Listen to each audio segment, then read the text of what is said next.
Tonight's story is called The Little Moon Collector. In a quiet village hidden between sleepy hills and silver rivers, there lived a little boy named Eli.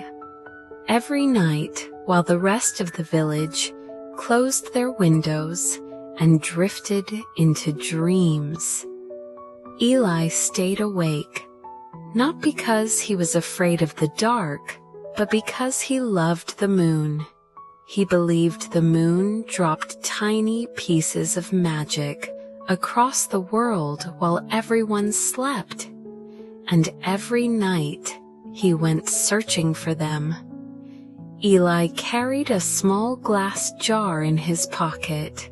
Whenever he found something beautiful, a glowing firefly, a shiny pebble, or a feather dancing in the wind, he would gently place it inside the jar and whisper, "Another piece of moonlight." Over time, the jar became his greatest treasure. One cold evening, the moon looked different. It hung lower in the sky, larger than usual, and strangely dim. Eli noticed it immediately.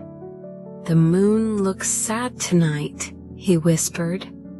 So he grabbed his little lantern and began walking toward the forest beyond the village.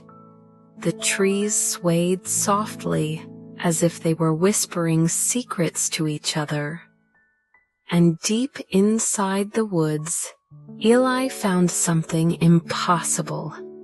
A tiny silver fox sitting beside a fallen star. The fox's fur shimmered like snow under moonlight, and its bright eyes reflected the sky itself. "You finally came," the fox said gently. Eli froze. "You can talk?" The fox smiled. "Only on nights when the moon loses its light." The fox explained that the moon had been slowly losing its glow because people had forgotten how to notice small, beautiful things. Everyone was too busy, too loud, too distracted, and the moon grew dimmer every year. "But you," the fox said softly, looking at Eli's jar, "have been collecting beauty all this time." Eli looked down at the glowing jar in his hands. The tiny treasures inside were shining brighter than ever. "So, can we help the moon?" he asked. The fox nodded. "There is one way." Together, they climbed the tallest hill in the forest. The night air was cool and silent. Above them, the tired moon waited quietly in the sky. The fox whispered, "Open the jar." Eli slowly removed the lid, and suddenly golden light floated upward. The fireflies, the feathers, the tiny shining stones. Every beautiful thing Eli had collected began rising into the sky like little stars returning home.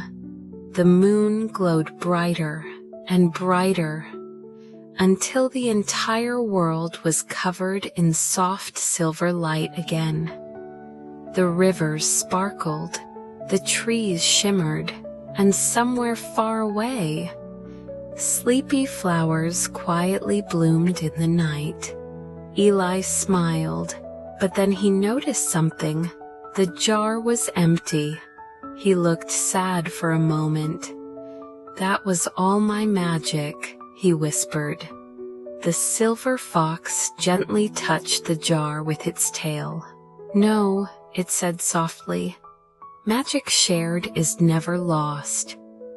And just then, a single moonbeam drifted into the jar, warm, gentle, glowing. A gift from the moon itself. When Eli returned home, the village was asleep beneath the brightest moon they had seen in years.